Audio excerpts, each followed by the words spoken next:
Hey, what's going on, guys? It's Spunkify here on behalf of MMOBomb.com, and welcome back to the Free to Play Podcast, episode 104.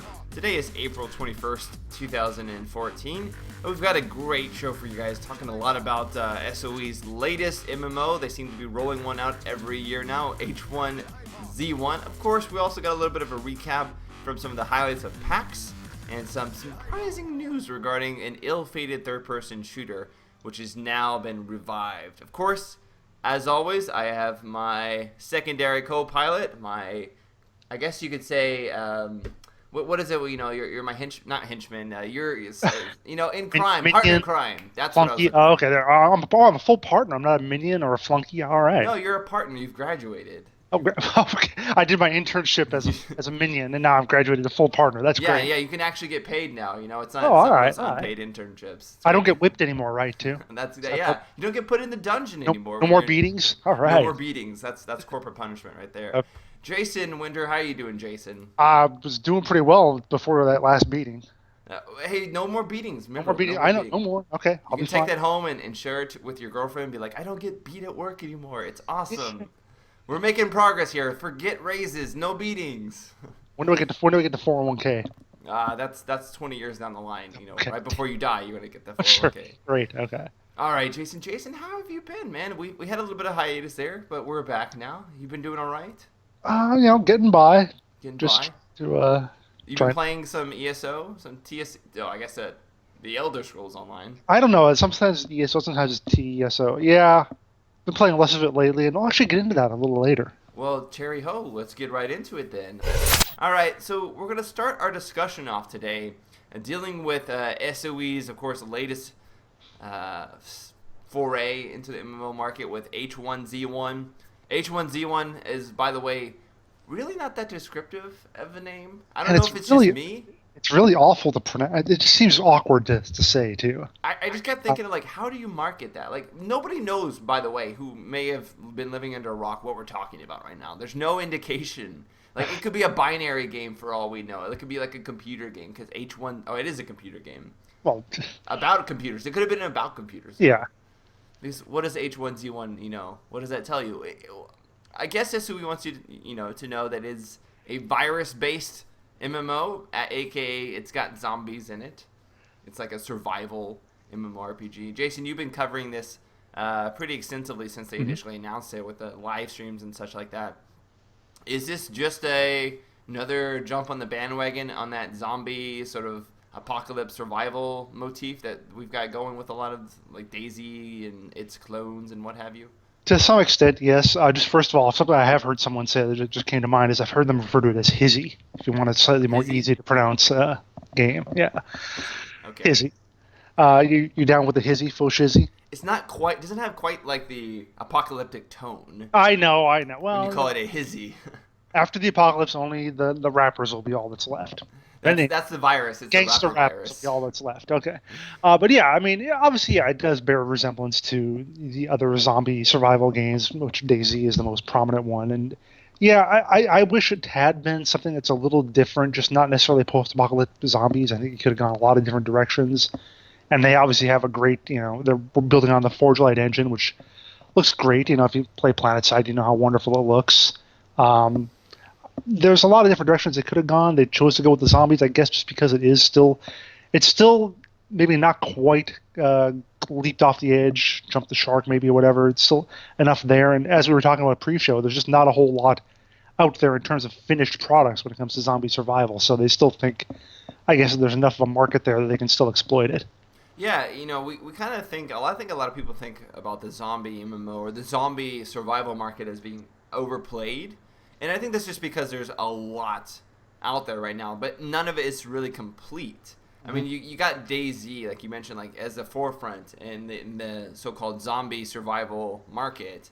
But even that is in alpha state and uses a separate engine which was never designed for that in mind. They're sort of just backtracking and making a lot of changes to make it fit.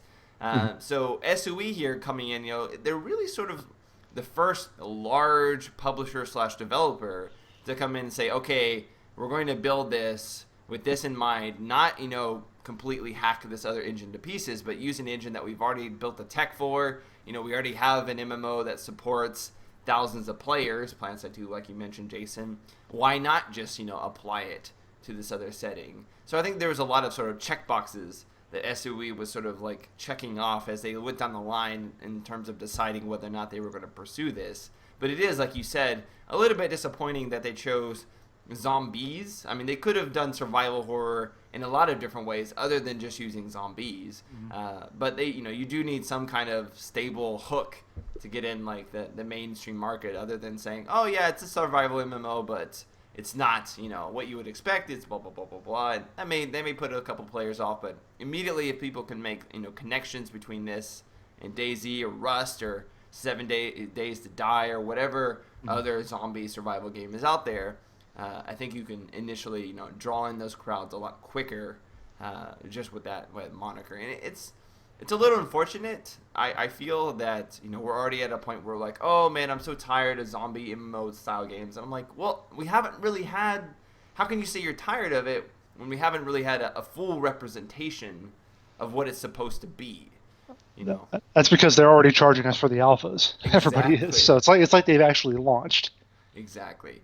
Now, speaking of charging for alpha, SOE will be having some early access. In fact, that's sort of one of their monikers of what they're doing with a lot of their games nowadays, it seems, is that they're providing early access to the game in a rough alpha state, when they're just getting going, and having players sort of build the game, quote unquote, with them through development. How do you feel about that in terms of H1Z1, and also just in terms of SOE's sort of general, I guess you could say, company policy, development, stand where they're just going in early, giving access to players really early, and then sort of through a yearly iterative process, add more and more content? Well, I wish it was just SOE, but unfortunately, like I said, everybody's doing it. Everyone's offering early access for money, even for free-to-play games. Like DayZ, for instance, isn't going to be free-to-play, but you can get in now for $30, and it's probably going to be like $50 or $60 when it launches for full. Whereas with SOE, of course, they're going to be making free-to-play games from now on, pretty much. So it's a little weirder even for people like that to have to pay to get into it. Obviously, look at Landmark, where that had the 3 tiers, I think $20, $50, and $100. So I like that Hizzy is only going to be $20 for the early access. It makes it a little more accessible. I wonder how much of that was based on what kind of pushback they got from the Landmark one. Like, did a lot of people, did they not sell as many of the $100 packages as they hoped to, or do they feel like there was negative public reaction from paying $100 for a free-to-play game or something like that? Maybe they just feel like it's not as ambitious as Landmark. That's what I was wondering too. Is that I mean, how much? Obviously, they're going to have to monetize it. They've talked a little bit about the private servers and whatever, but in Landmark, for instance, you can, or most any games, you can buy resources or bag space, stuff like that. Stuff that you don't think is game breaking necessarily in a free to play game.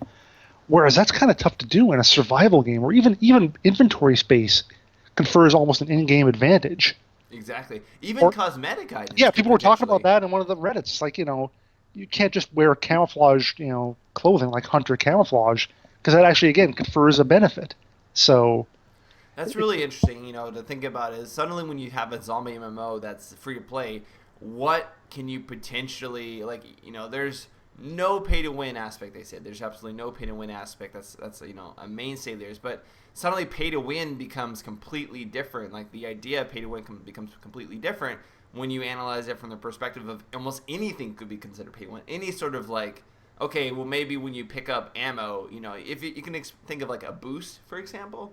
How do you boost, a character in a game like H1Z1, where when you're trying to find resources, what are you boosting, like the resources that you gather? Suddenly that's pay to win, because suddenly you can have the gear or you can have the ammo, for example, necessary to build your sort of fort or whatever you're going to hold up in, as well as, refill your guns and all that stuff. Suddenly, that all becomes an issue when you're dealing with a game it's meant to starve the players of those exact things, Yeah, Smedley actually posted on Reddit. He started a thread. He's like, how do you guys think we should monetize this? And really, it was hard. Nobody had any really great ideas. I mean, they went along lines of cosmetics, maybe, but that was about it. So I feel like if you had cosmetic items, then I mean, even so, like I would say, like maybe if you could buy those cosmetic items, they'd also be available in the game. Like you would find them. But then yeah. that just means that someone who starts immediately would have immediately a camo suit. Well, you can make the same argument with guns. Why can't I buy a gun? They're available in the game, but obviously you True. don't want people to do that. So So it's going to be interesting to see over the course of development what SOE decides to do and sort of what direction they take, and hopefully they approach it with like an open mindedness, and allow the community, which they seem to be doing, to shape a lot of the direction the game is taking. Because if people see or think that the game is pay to win in any way before they even jump in, that would completely destroy the sort of sanctity of what a survival MMO is supposed to be. And then you have sort of like a War Z thing on your yeah, hands. I was just about to bring that up. Yeah. And everybody knows how that turned out. Like, no one wants that. And SOE doesn't want that. And I think I've seen a lot of gamers and a lot of people in the communities talking about H1Z1, give SOE credit and say, like, it looks like they're not trying to do that. They're not trying to just rip off of DayZ or that genre. They're trying to make something that's whole and complete and really, being open about it early on. I wanted to touch on a little bit of the unique features of the game because we haven't really talked a lot about everything that's going to be offered in the game versus others. But I really like the fact that it's really dark at night. Like that's one thing that we don't see a lot in MMOs is like a true night status. Like being able to see almost nothing. We had that a little bit in Planetside II, but then they sort of pulled that back. They made it a lot brighter at night, like almost like a moonlight. So I hope that they keep that element into it. And I like the fact that they have, of course, the vehicles that you can make, and the zombies are threatening. You can light zombies on fire. You can light everything on You fire. can light everything on fire. Like, how would you know? That's awesome. That's one thing that not even Planetside 2 has. They took out the flamethrowers in Planetside 2. They had flamethrowers? In the beta, in early Oh, beta, I missed that. the max suits had flamethrowers on them. Oh, It was awesome. I'm so disappointed that they removed that. That was an awesome, like you just light everything in a room on fire. It was pretty awesome. It was like an alternative to all the standardized weapons that the maxes would use. Of course, we talked about the graphics being great and it's being hardcore, lose your kind of stuff when you die, and guns being incredibly rare. So I'm kind of interested because we have this, and then we also have Fortnite, which is like a pseudo MMO with survival aspects as well as crafting and crafting buildings, stuff like that. That's being built on the Unreal 4 engine. So we have that, and then we have H1Z1 sort of coming up to be the main proponents for the zombie survival genre. And in fact, both of them being free to play, which is really interesting. One of them, though, seems to be a little bit more hardcore, speaking of H1Z1, than Fortnite. But I don't know, is there anything that really stands out to you as like, man, I hope that they can pull this off because that seems like a really cool mechanic? I mean, just the one thing that I really liked, just the fact that the zombies were actually menacing. Like again, comparing it to what you see in DayZ, they're just not. After 2 years plus of development on that, but on the mod and on the regular game, just people just ignore them. It's not even really about the zombies. Which, granted, you expect it to be a lot about the PvP, about taking on other people and so on. But it just seems like that's the thing that's always bothered me about a lot of survival games. I think War Z was kind of like that too, and that the zombies were me.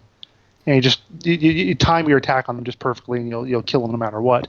Whereas you watch the stream and the guy tries to run through like a horde of 10 zombies and they just chew him up. Wow. Yeah, see, that's the thing. Like, are we gonna have true zombie hordes, like where there's like Left 4 Dead mounts of zombies, just kind of like running at you? Or are we only gonna deal with zombies in small packs? And I think that's one of the sort of suspensions of disbelief when you're talking about a zombie MMO, because you got an MMO environment with hundreds of players potentially, but you're only sort of experiencing zombies 10 at a time. And you think about it in a real scenario, there would be quite a lot of zombies in one area, especially congregated areas like cities and such. So I'm curious to know if SOE, they did say they want to recreate the United States essentially over time, and so I'm curious to know how they'll handle large cityscape environments, because in the screenshots, from what we can see, they're driving around like these large, open, sort of like forest almost areas, like very rolling hills. You can see very far.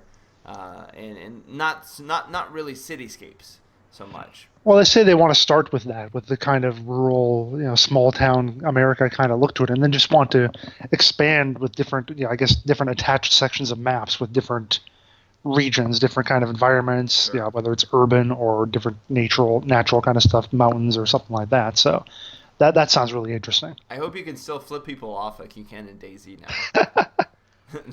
You gotta have subtleties like that. They were talking about wiggling in the stream, I believe. So that might still be a thing. What was it?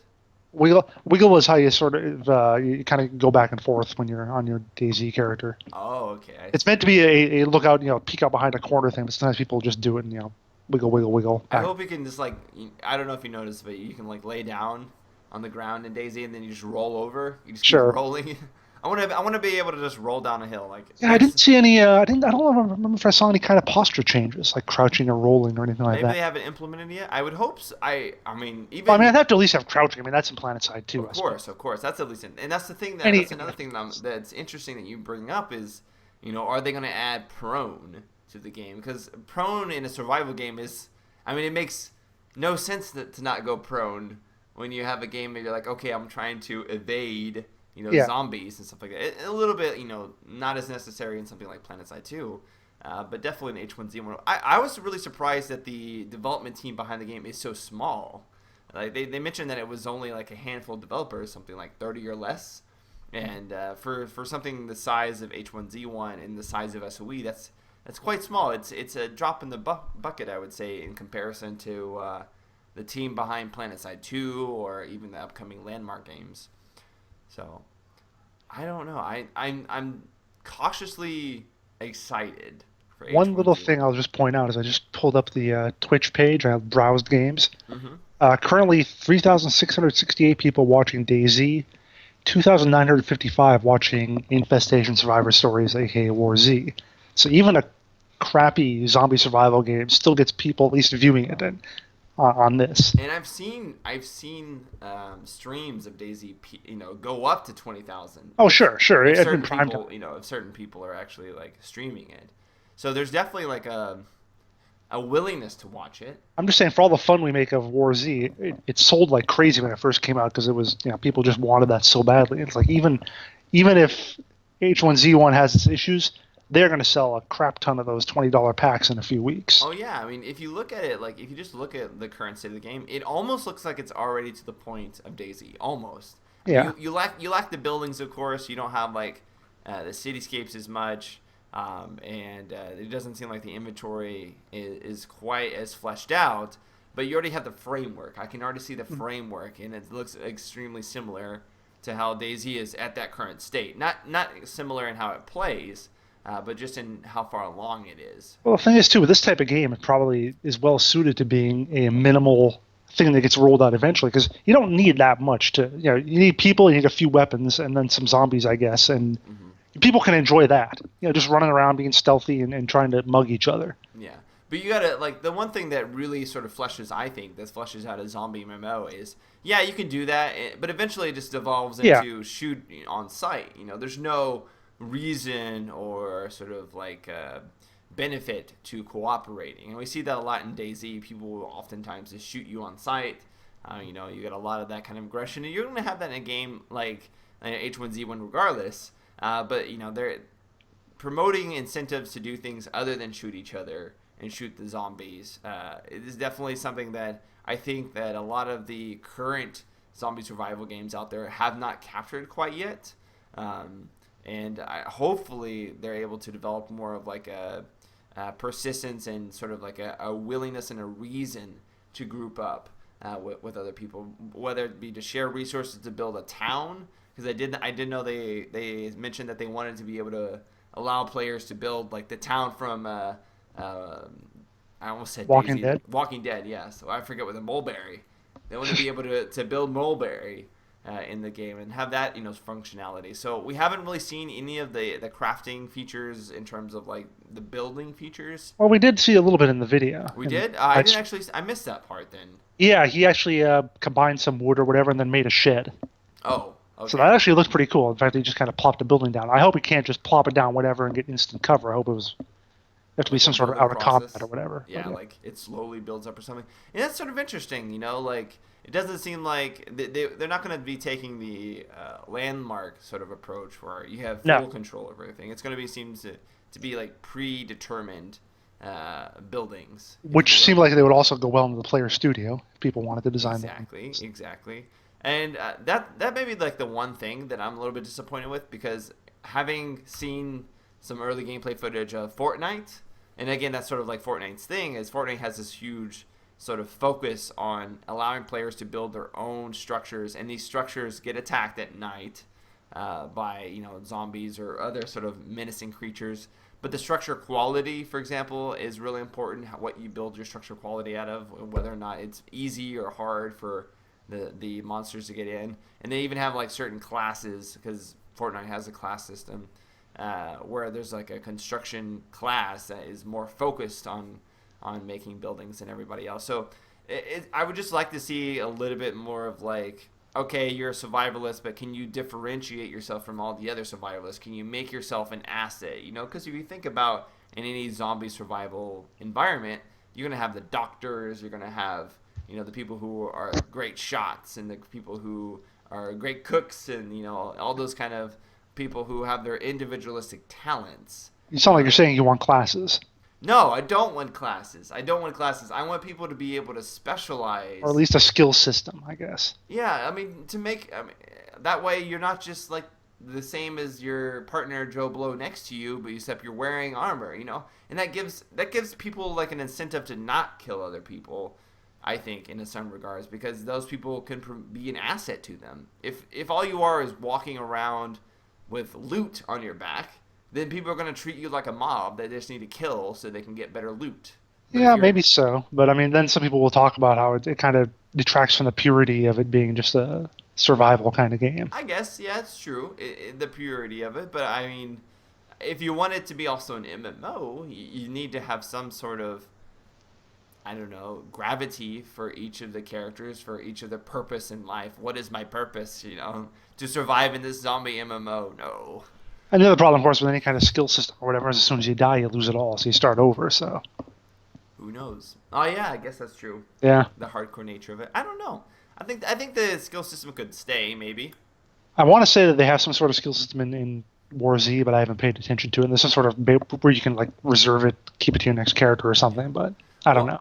I'm curious to know what the community would think, if they would be, you know, opposed to having some sort of skill system, or at least a system whereby, you know, okay, if you bandage people up versus this guy over here bandaging people up, because you have this, you can bandage people up a little better than these guys. So you're going to be the one that wants to go around bandaging your teammates up or your friends up, versus this guy over here, you know, or maybe this guy can build a building with less resources because he's, you know, done that more, that kind of thing. He's better at it. Those are sort of the ideas that I hope they can explore, just to give it a little bit more flavor, and each person a little bit more of diversity. But I'm curious what you guys are listening think about that, if you like the direction H1Z1 is headed, and whether or not you would like to see any sort of skill differentiating between players other than, you know, gear, obviously. I'm curious. I want to know. I want to know if that really does detract from the overall, what's the word I'm looking for? The essence or the purity of zombie survival MMO. The YOLO aspect. The YOLO, I guess, aspect. You only live once. You only live once, even in a zombie apocalypse. Yep. I guess that makes sense. You would turn into a zombie after that. I guess, no, it's you only live twice. You're like, well, if you turn into a zombie, then yeah. You're not alive, but you're alive. I don't know. It's like a pseudo-alive state. It's hard to put that into a YOLO state. I don't know. All right. So let's go ahead then and move on to a couple other small discussionary points. Now, over the course of the last couple of weeks, there's been quite a little bit of rumblings. We've had, of course, PAX, where I recently returned from. And at PAX, we got a chance to check out Orcs Must Die Unchained. Now, I say we, I mean me, Jason. You didn't. Because I didn't get to go to PAX. Yes, we tried. PAX kicked them out. They said, no, Jason. You're just too sexy for this place. We can't have you here. Sexy for this PAX. Mm-hmm. So Orcs Must Die Unchained, surprisingly not really a MOBA. I think some people were immediately expecting it to be once they heard it was free to play. But it's kind of like taking the Orcs Must Die, building the traps, defending your side, and then flipping it, making it two sides, both of them sending minions at each other, and both of them building traps. And then you have your own individual heroes of sorts that help build those traps and push those minion waves through or defend against them. It definitely has a very... If you're playing on the defense side, it definitely feels like Orcs Must Die. There's waves of enemies that come in, sometimes heroes as well from the enemy team. And you're building up these traps, and the trap placement system acts a lot like the original Orcs Must Die. But it still has a very sort of... It doesn't feel like the originals in the sense that outside of those gameplay elements, the whole flow of the game is very much different than the originals. In comparison to, say, Dungeon Defenders 2, which was also at PAX, which felt very much like the original Dungeon Defenders. You had your trap placement, you had your allies who can also put the traps, and the traps interact with each other, and there was some like environmental traps and what have you. All of that together made for a very sort of original tower defense experience. Now, Jason, I'm curious, since did you actually play any of the original Orcs Must Dies or Dungeon Defenders? I have not played any Orcs Must Die. I've watched some people stream it, so I have kind of an idea how it plays, but I've never actually played it myself. What about Dungeon Defenders? No, never played that either. So you're a complete newbie when it comes to third-person tower Third defense. person, yeah, tower, yeah, I guess that's what you call it, yeah. All right. Well, then, Jason, since you are a complete newbie when it comes to that, and you're also a newbie when it comes to MOBAs, I'm curious then, does the combination of the two of those have at all any sort of appeal to you from Orcs Must Die Unchained? Well, I watched your video, so I got an idea of what he was talking about and all the different parts of it. And I'll admit that the MOBA-ish aspect of it, which he says is not really a MOBA, but the aspect of it, the PvP part of that, doesn't appeal to me a ton. I prefer, like I said, I've watched people play the Orcs Must Die as PvE. I've watched people play too, where they are together.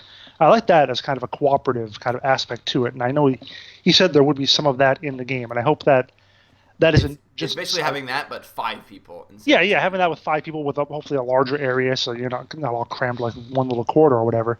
That seems like it would really be a lot of fun to me, at least. I can certainly see the appeal of the MOBA-ish aspect of it. I wonder about, though, if you're planting traps all over the place, how reluctant are people going to be to push forward, knowing that there's probably a spike trap or a flame trap or something right in front of them all the time? So they have their reset times like they do in the original games. Okay.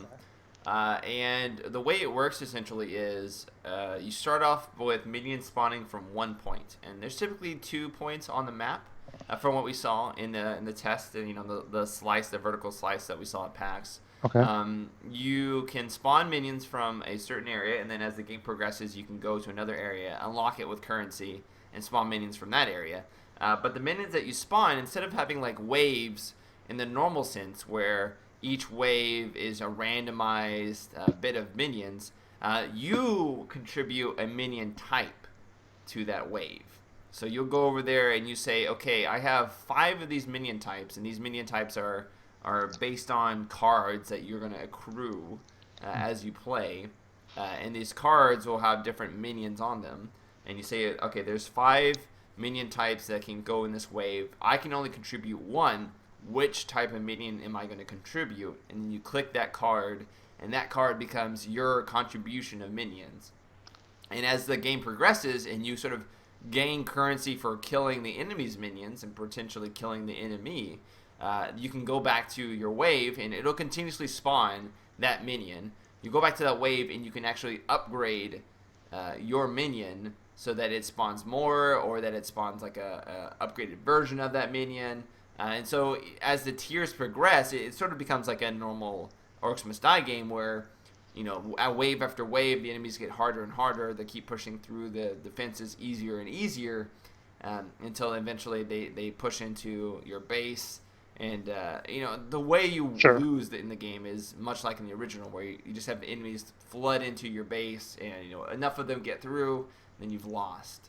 So it does lend itself to a PvP environment when you think about it, because it already, they don't really have to add too many mechanics that feel like a MOBA without retaining that sort of core Orcs Must Die experience. How was the map? I mean, I know he talked about how they tried different things, like it being wide open and whatever, but obviously it looked corridor like. Now, did Yes, it feel like 3 lanes, top, middle, bottom, or was it a little more like? So there was no jungle minions to speak of. There was also no levels to speak of. Yeah, he said there's no leveling, Yeah, right? you are your character, much like in the original Orcs Must Die. You have access to your abilities. You have access to your traps that you bring into it. The lanes were very much felt like funnels, and I think that's also something similar to Dungeon Defenders too. The lanes are also funnels, and I think that's kind of just how it is with a third-person tower defense game. Sure. And there are choke points, though. There certainly were areas where you could take other paths. So you would walk down a corridor, and then maybe you could turn a left, right? And if you turned a left, made a left rather, not turned a left, made a left, you would be able to then walk down and take a different pathway at that point. Sure.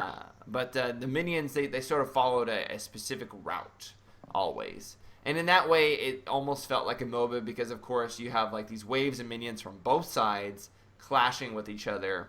But you're supposed to have some players who will stay back and defend against the enemy's waves, and then supposed to have some players who move with your waves to push into the base. So it's not just about sitting back and waiting for the enemy's waves to hit you and then clearing them. It's about using your waves along with your hero abilities to push forward into their side of the map and push them ultimately into their base. That's how it works. Yeah. So would you be more opposed to playing Dungeon Defenders than Orcs Must Die, since Dungeon Defenders is like strictly, from what we can see, PvE? Yeah, I mean, I definitely wanted to play more of a PvE mode. I mean, what you're saying, I know he says not a MOBA, but it still does feel. It just doesn't have towers exactly. Yeah, and even then, it has pseudo. It has towers. it has those the I forget what they're called, the extra tough minions or whatever. Yeah, they're like stationary guardians that they engage a select handful of minions, but all the other minions just stream past them, so they don't actually stop the full brunt of the minions.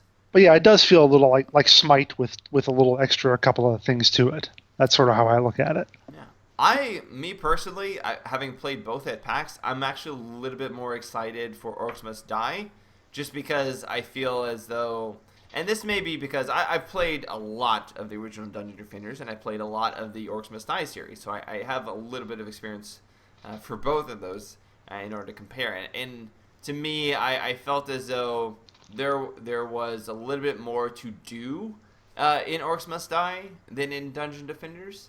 Dungeon Defenders was very much more, it felt like, okay, I set up my traps, I defend these lanes, and that was a cooperative feeling, and it felt good to work with your teammates. It definitely felt like I was having to collaborate more with teammates in Dungeon Defenders, but in Orcs Must Die, I still like the PvP aspect to it, and I like the fact that I can make these traps that not only interact with enemy minions, but enemy players, and I have to sort of outthink what a player is doing, not just what static wave a game is sending at me, essentially.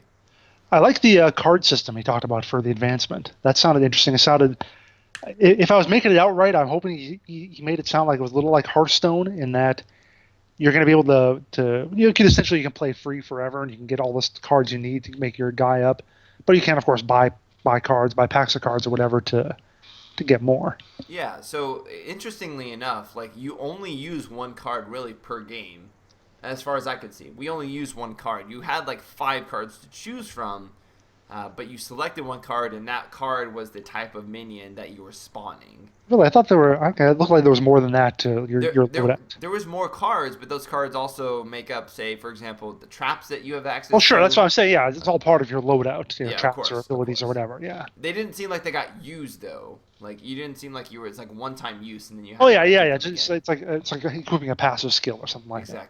Exactly. So yeah, there's a lot of things interesting about Orcs Must Die. I'm also really excited about Dungeon Defenders. Ultimately, Orcs Must Die is currently in like a tech alpha, should be going into beta soon, and I've heard some rumblings about maybe getting some keys, so keep look out for that. But yeah, Dungeon Defenders 2 as well, coming out this year, and we'll see, I guess. It'll be the battle of the free-to-play. I can't believe Dungeon Defenders 2 is actually free-to-play, because it's a PvE game.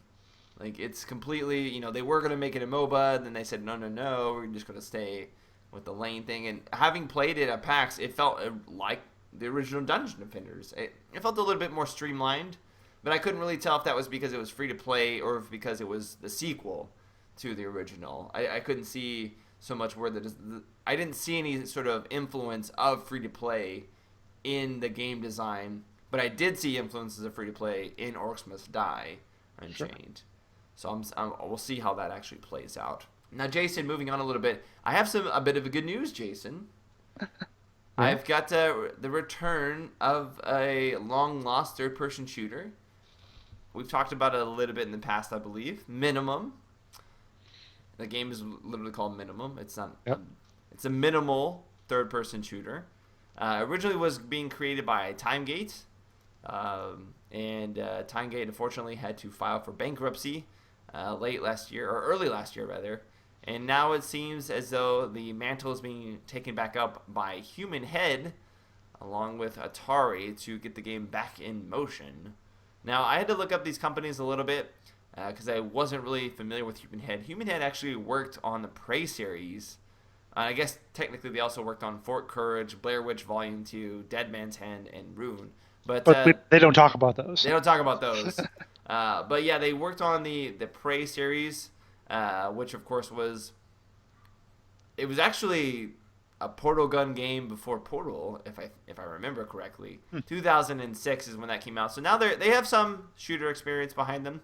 Now they're working on Minimum. Minimum is actually coming out into early access soon, it seems. So I'm curious. Were you ever sort of like looking forward to this?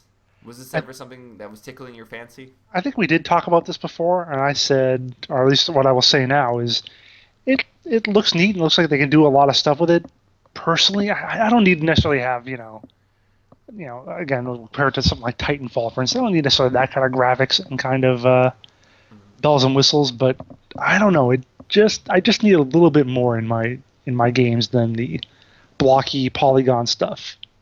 It's not your cup of tea, not your yeah. I mean, well, I just got the new computer and everything. I want to actually use the video card. So, I mean, that's a great thing about this. Though, obviously, it looks like it would run on a much lower caliber machine, and that's a great thing. It'll let them appeal to a wider audience.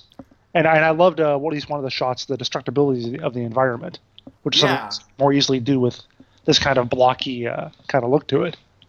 I've always been a fan of giant robots. So, I mean, I don't even know if they're robots, but they look like robots. And in that regard, like, I'm already a fan. I'm already a fan of them. And there's, like, a little bit of, like, creep farming they mentioned, so you can power up your Titan. The Titans, like, go at it in the middle of the map. I mean, the sort of scale from that is quite appealing to me. And I'm interested to see how that turns out. Even if the game ends up being a little gimmicky through that regard, if it's like pre-canned animations and it's just a little bit, like, based on how many crystals that you get. I'm interested to see it. I'm a big fan of any kind of shooter, and I don't know. I'm on an indie kick lately, Jason. So graphics aren't really like that much of a deal to me. Sure. To be honest, but yeah, I mean, definitely if you guys haven't yet to check it out, Titan mode is what they're calling their main sort of like touted mode for Minimum. It's got creep farming and Titan escort, where Titans respawn at the end of the creep farming phase. The relative strength of your Titan is based on the total crystals your team has collected over the course of the match. Titans with more crystals are significantly stronger and, as a result, defeat the enemy Titan much faster. This gives them time to destroy defensive walls and ultimately breach the enemy base. And it says that they can be damaged by anything, so it's not like you'll be totally useless if you're just a little guy having to fight a Titan. I really hope that they can step on you. Like, I hope that if you're not watching, it just crushes you, and you turn into little, like, polygon bits. Or square bits, I guess. Like when you play, like, not Lego Universe, but a Lego game, and you explode into a bunch of little parts. Yeah. And you, like, over time, maybe reassemble. That would be awesome if you died in a game like Minimum, if you don't respawn back at your base, you just reassemble wherever you are after, like, 20 seconds or something like that. That'd be an interesting, I think that would be an interesting death mechanic. I'd be cool like that. Maybe, I don't know. It could end up being completely unbalanced. Who knows? I'm just shooting off the cuff right here, I guess you could say. I mean, how big a deal was this? Because I'm looking at the comments on an article, and a lot of people are like, "Oh yeah, awesome, it's coming back." So yeah, was it a really big deal back when? I think it was a big deal for a couple reasons. First of all, even though it has minimal graphics, it has a level of polish to it that people aren't.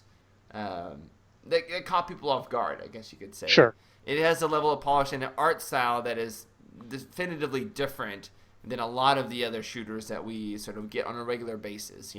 Maybe not as ambitious as some games like Planetside, etc. But it's got its charm to it, and I think that's what a lot of people were really interested to see because of the fact that it had this art style and it had these titans fighting against each other. I am a little bit concerned that the game sounds a little bit too much like a MOBA, but in a shooter thing. Like I'm hoping that it's not too much focused on lanes and killing creeps. That the creep killing is just kind of like a natural part of the game. Like they're enemies. You just shoot them, almost like in Titanfall. They're just in the way, and it makes it doesn't take you very long to shoot them, to kill them, and then move on to find the other players.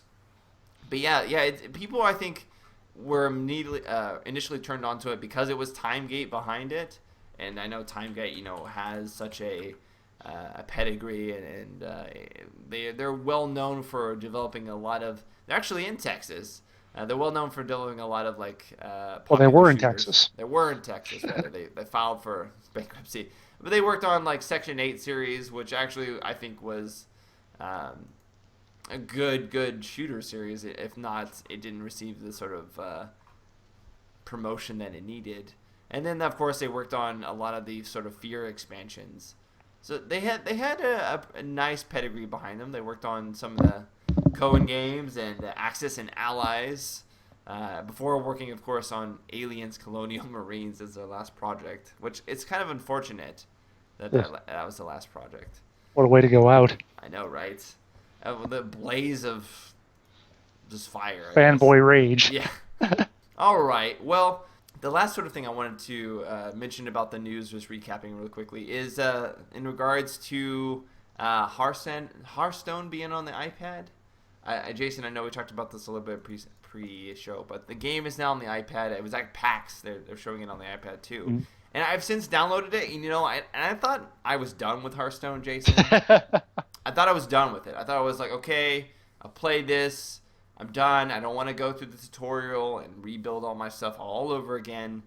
But they make it so easy on the iPad. It's like the game was built for the iPad from the beginning, and somehow I was playing it wrong this whole time on the computer. Because somehow it's way more fun on an iPad when you're able to do other things and move around. It's not even, I mean, to some extent, yeah, but even when I play on my PC, Hearthstone is the game I'll play when I'm doing something else. Like I'll eat dinner while I'm playing Hearthstone, because I just need the one hand. Or I'm sitting back in my chair, just leaning back. Don't want to have to get up right and have my fingers on my keyboard and have a mouse and be ready to do stuff like an MMO or something. What do you normally do when you're eating dinner if you only need one hand? Shut up. No, but that's the thing. Is it's such an easy, just lean back and play it on my computer using just my mouse. So I can imagine how it's even that much more so on an iPad. Yeah, just you could do your moves really fast, and it runs incredibly smooth. There's a little bit of hitch sometimes, but I mean, considering how the game looks on the computer, it looks almost exactly the same on the iPad. The graphics are almost exactly the same. It's got that level of, it's got the snappiness to it, Jason. It's got the snappiness. I would definitely recommend checking it out on the iPad if you got a chance. The game is the exact same in terms of gameplay, and it's just nice to be able to play it and feel like you're progressing your account even when you're not at your computer. And it's That's what I was about to say. You talked about going through the tutorial. You did use your old account, right? I did use my old account, but I hadn't played it since they wiped everything. Oh, okay. Because I had two accounts, actually. And because I had one account where I think I just got access, and then the other account I got access later, but it was like my real account. So I had to re-level everything up on my real account, because that was the one I usually played for, Diablo 3 and everything else I played with Blizzard. So yeah, doing that a couple times, I wish I could have skipped over that, the third time around. But sure, I made it through that. I powered through it, and now I'm just sort of going through arena runs. I think that's what I enjoy most about the game is me too. Just playing arena over and over, just trying out all different kinds of builds and different cards and seeing what works. But all right, I've got a small little roundtable discussion I want to take just a couple of minutes to talk about, Jason. And that's in regards to the gaming term MMO. Mhm. I don't know what happened over the last few years, but it seems like it's losing its meaning of MMO. It seems like that term is evolving into something else nowadays, and it got me to thinking about like other genres evolving over time. You know what a MMORPG is, or what people consider like a MOBA, for example, and now versus like League of Legends. Like there's still that debate. You know, can a MOBA be something other than a tri-lane, style of creep farming map? You know, that kind of game. And so I'm curious. There's a lot of people who argue that certain games are MMOs and certain games aren't MMOs, and then there's people in the middle who are like, well, they're all MMOs because they all have massively amounts of players playing them, even if it is instance based, etc. When it comes to a game like, say, Warframe, do you feel like that can be qualified as an MMO, or do you feel it's a separate sort of game type? And do you think that that's sort of what's happening with a lot of free-to-play games, especially the MMO terminology itself is losing like what it meant originally? I actually blogged about this a couple months back, where I said that okay, yeah, the three letters in MMO, massively multiplayer online. All right, multiplayer and online we don't usually debate about. We understand most games are that. It's the massively part that people get hung up on, and they wonder, well, it has to be like World of Warcraft, where you've got thousands of people on your server and 100 people in your zone or whatever, and sitting in Stormwind or whatever. My opinion is, first of all, WoW, large portions of it, WoW, most real, unquestionable MMORPGs would be exactly the same if you had 1,000 people in your zone or if you had 3 people in your zone, because you don't interact with most of them. You go out and you kill some stuff, and maybe you see another person every now and then. It's kind of like background noise. Yeah, that's what it is. Whereas, you compare it to, I mean, you mentioned, I'm going to actually use like DayZ as an example, which is an open world, it's got a big zone just like you'd have in WoW. Difference is only got like 40 people on a server. And some people say, well, that's not massive. It's only 40 people. And I say, well, in WoW, you would have, let's say, I don't know, 500 people on a server or in a zone or whatever at one time. Okay, what's the difference? At what point between 40 and 500 does it become massive? Is it 63? Is it 214? At what point is it now a massively multiplayer online game? My notion is that, again, a game like DayZ plays more or less the same as a game like World of Warcraft. You just have a little less potential for interaction. So my notion is, as long as it has the MMO kind of experience of being around, having like an open world or whatever, being able to interact with people, then it essentially is an MMO in my opinion. Now you go to something like Warframe, like you say, which is Warframe is basically just dungeons. It's like doing nothing but sitting in the dungeon queue in WoW and doing dungeons all day. That's what it is. 4-person dungeons. Mm-hmm. Well, again, if I sit and play nothing but 5-person dungeons in WoW all day, does anybody say I'm not playing an MMO? No, of course you still are. You aren't going out and doing the open world stuff and whatever. But you're still progressing your character. Yeah, you're still playing an MMO, no question. So, when it's just strictly lobby based, kind of like that, I'll admit it's a little more iffy. You look at a game like World of Tanks being the same kind of thing. Like, is that really an MMO? I think there's a little bit of leeway there, but I think it's not completely absurd to call those kind of games. Again, there's only 4 people in your group in Warframe, so you feel it's not massive, but it is just like what you do in a lot of other games. It doesn't have all the aspects of the stuff you do. Yeah, and I think when you say like a game like World of Tanks or even any other sort of shooter with like a lobby based system, because I've seen the argument even with shooters. Yeah, I think that something that's very important when making that distinction of MMO is that there's some kind of persistent avatar character that changes in and of itself. I would even argue you almost need a persistent world, though, to be honest. True. I would say definitely that is a huge part of it. I think there's like different levels of MMO, basically, where like the more open worlds you can get, the more MMO, like, of course, but then you have like the initial sort of like, okay, your character is persistent. This one character is the character that you use. You're not, going between 6 or 7 vehicles. It's one person, one character. Like, that's why I argue Warframe, because generally speaking, you do have multiple frames, but you level them up almost like their own characters. You change their abilities out and that kind of stuff. And that could be argued that that's similar to changing abilities or changing things out on tanks. And I do sort of just more lean towards the notion of it has to be some kind of persistent world. Even games like some of the dungeon crawlers like C9, Rusty Hearts, etc., Dragon's Nest, those games are all dungeon based, but there is sort of like those hub worlds in between, if you will. And in those hub worlds, that's where you can interact with the rest of the population. Sure. So I would definitely recommend, having that. All right. So with that being said, I would like to know what you guys think in terms of MMOs. If you think the term is being broadly used with too many games, or if you think that it is just a natural progression for players to have like a broader and broader generalization of a genre as the genre continues to evolve and evolve over time. That being said, let's go ahead now and move on to the bombs and A-bombs. Alright guys, so I'm going to start us off here with an A-bomb, a first impression A-bomb. I have to prefix that a little bit, for Heroes of the Storm. Now, yes, I know Heroes of the Storm from Blizzard, it's in alpha, although technically you probably could say it's beta, because that's generally how Blizzard likes to do their testing. But I'm going to give a first impression A-bomb to it, because honestly, like, it felt a little shallow. I've played quite a lot of MOBAs. It's one of my main genres, and I'd have to say, although there are some interesting mechanics, a lot of like changing out how your skills work. You can use a talent essentially to change how an individual skill behaves.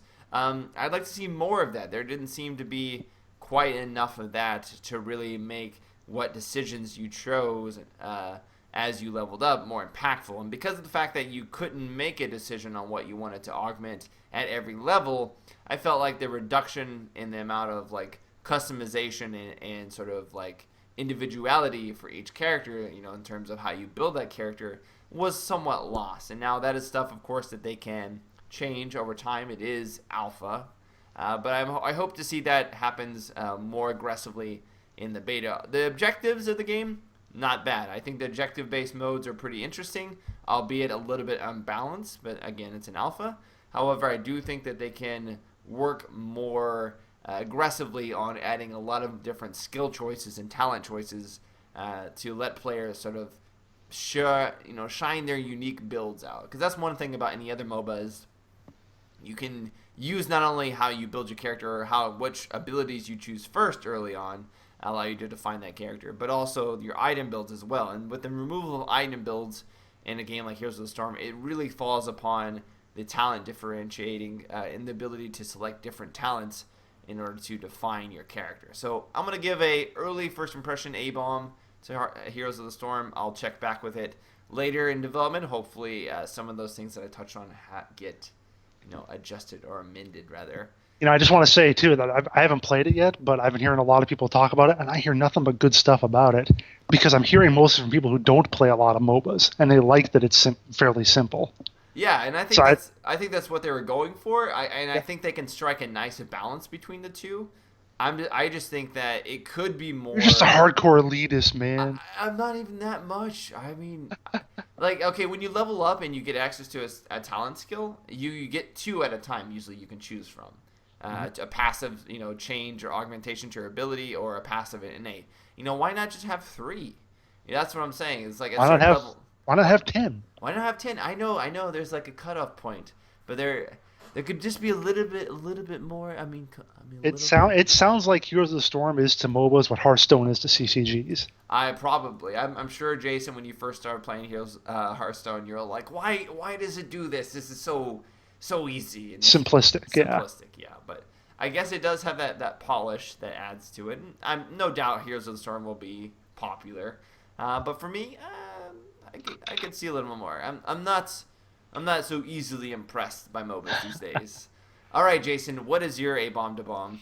I'm going to give an A-bomb to the inventory system in the Elder Scrolls Online, which is not a free-to-play game, but it will be someday. So whatever, close enough. Are we just giving into that now? Are we saying? I've been giving into that for like a year. Yeah.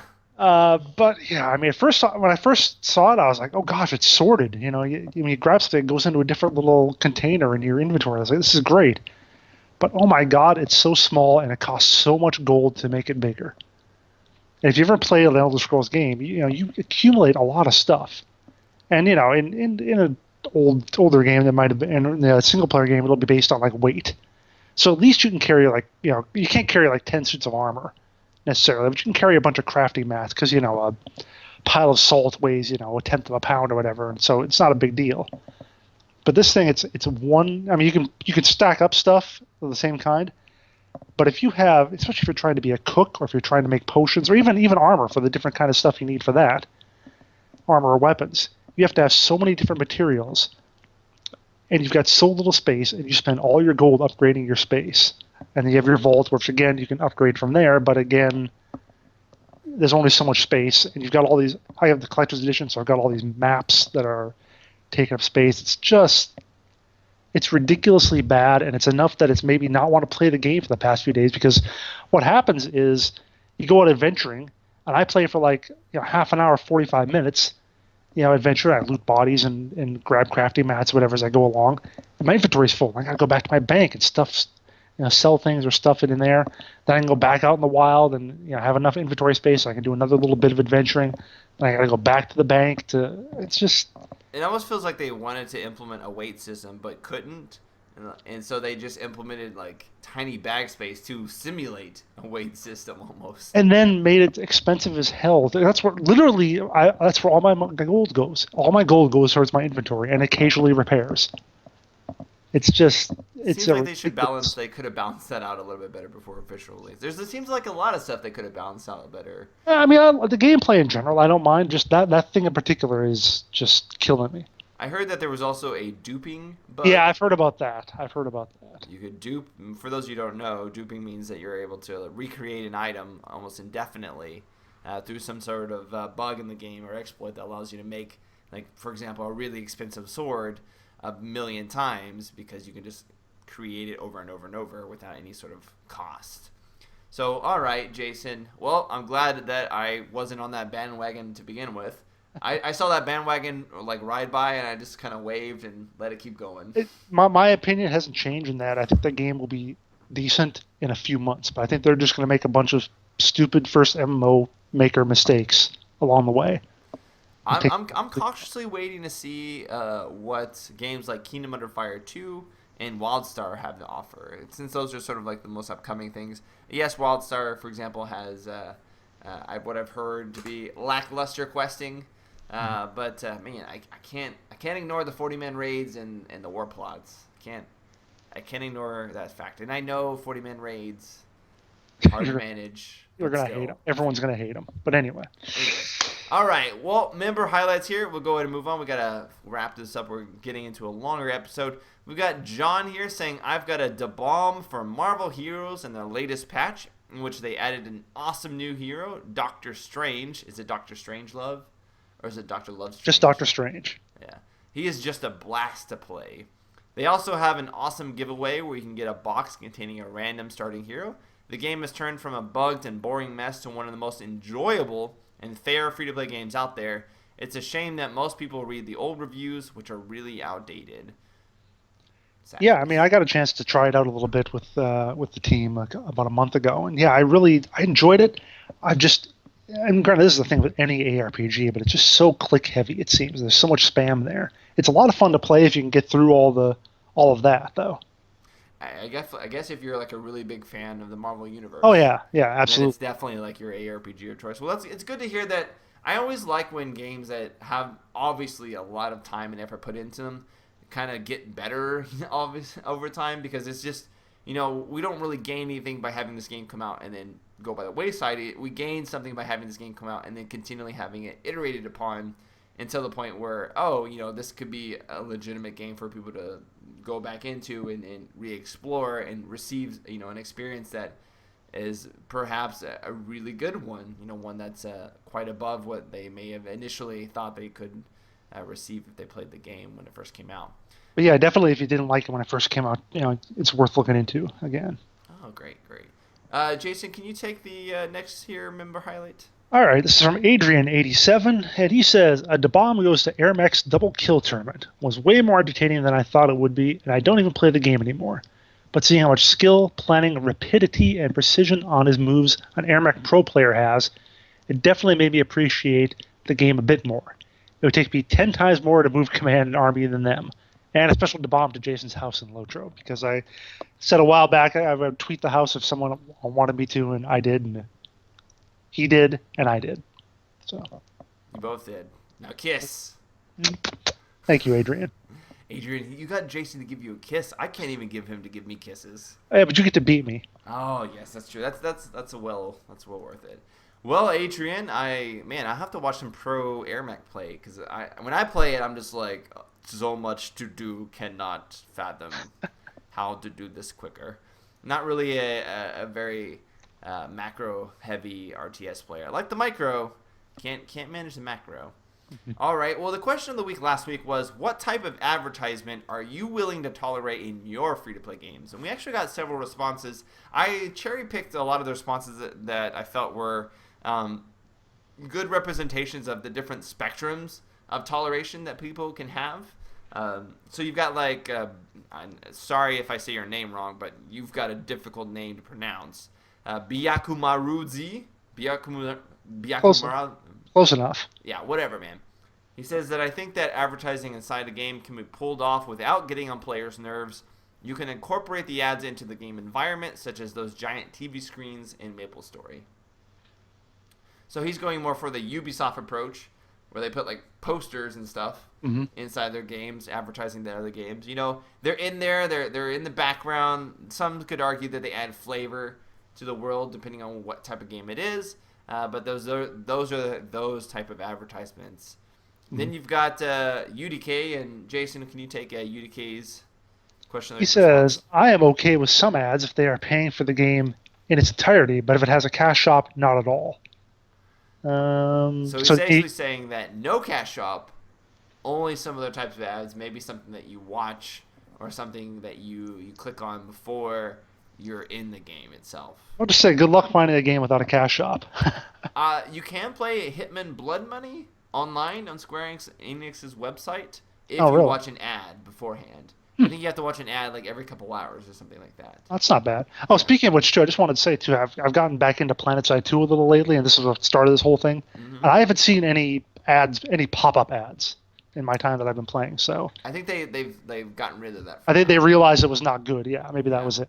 So still plenty of those giant upgrade now buttons, though. Yeah, they did overdo that, and they added a thing where every time you die, it shows like how much experience you got. Yeah. Then has a little extra dotted line says if you were a subscriber, you is that what that is? I didn't know what I thought. Yeah, I moused over it or something. That's what it said. I was like, oh yeah, cute guys. That was just like pretty graphics. That's every time I die, I just look at that. And then finally we have Ming To or Tao. He says, for the question of the week, I like how Guild Wars 2 does it for their cash shop. It was there if you wanted it, but it was not put in your face. So you got these three different sort of spectrums. You got the guy who doesn't want any cash shop, the guy who's okay with cash shops so long as it's not in your face, and the guy who is okay with advertisements so long as they're a part of like the background, like billboards and stuff like that. So you got I think in general, it's all just a lot of as long as it's not in your face. Because I imagine the second guy is okay with that. Is probably thinking, I don't want a cash shop because he's probably thinking a lot of them are in his face. Yeah, or are necessary, essentially. Yeah. He wants something where he can be done with the ads. It's like watching a YouTube video. You can be done with the ads and immediately just enjoy the content at that point. I don't know. Having played Guild Wars 2, I kind of gravitate more towards their cash shop style because, like Ming Tao mentioned, that it was very unintrusive. I never really felt like going there other than to just peruse some of the armor sets that they had in there. Right. But there was never like, man, if only I had this in the cash shop. I know there's this item in the cash shop. It would make all of this much easier. None of that. I have had that moment in Neverwinter, though. I've had that moment in Neverwinter. Yeah. Their games are kind of like that. Well, for this week's question of the week, Jason, we've got, what is the one thing that you think is currently lacking from modern MMOs? The one thing. And that could be MMORPGs. It doesn't have to be MMOs like we just discussed. What's the one thing that you guys think are lacking from them? You know, if you could go to a developer, grab their cheeks, and scream in their face the one thing that's missing, what would that be? Boy, we're going to get some responses for this one. Yes. So we'll see what you guys have to say about that, and we'll leave that discussion until next time. Jason, thank you so much for being on this episode, as always. This is the part in the episode where you plug your various Twitters and your Twitch stream now that you got a new computer. Yeah, but I need another cable to hook up my monitor, which I don't have yet. So I haven't. How are you playing if you can't even see your monitor? My second monitor. The one that I see it like there. my window on. Yeah. You're like playing in the dark. You like. I'm like, man, you're playing Planetside II? I am pro. I am pro. You talk about playing zombie games when it's dark. Try playing without your monitor. Yeah. That's hard. That's a real experience right there. Yeah. Anyway, yeah, my Twitch stream. It's twitch.tv/JasonWinter. I'll get back on it eventually. Of course, the best way to follow me is on Twitter @WinterInformal, because that's where you'll see. I'll tweet about my being on the stream and all my other stuff that I do. So there you go. All right. And then, of course, Spunkify, can be reached at Spunkify. But in general, I've been on the at MMOBomb Twitter more. So if you want to talk to me on the main Twitter account for MMOBomb, you can do that. It's twitter.com/MMOBomb. I stream every Wednesday at 2 p.m. Pacific Standard Time for MMOBomb on twitch.tv/MMOBomb. So you can watch us there. And I usually get a lot of... If you want to see games early before we actually do maybe first looks or any other coverage of them, be sure to check out the Twitch TV page, because oftentimes I'll be streaming games there before I even get to the first looks. Alrighty, guys. Until next time, though, we thank you so much for showing up for this episode. And as always, if you have any questions, concerns, or you just want to tell us how much you love us, you can do so by leaving down comments below, or simply by leaving them on MMOBomb.com, the full official sort of post for this podcast. You can even just email them to me, actually. Michael@MMOBomb.com. So many ways for you to contact us. Just please don't send us any naughty pictures. That's all we ask. Well, maybe some. Okay. Just don't. All right, guys. Until next time, we'll see you later. Spunkify out. Later, guys.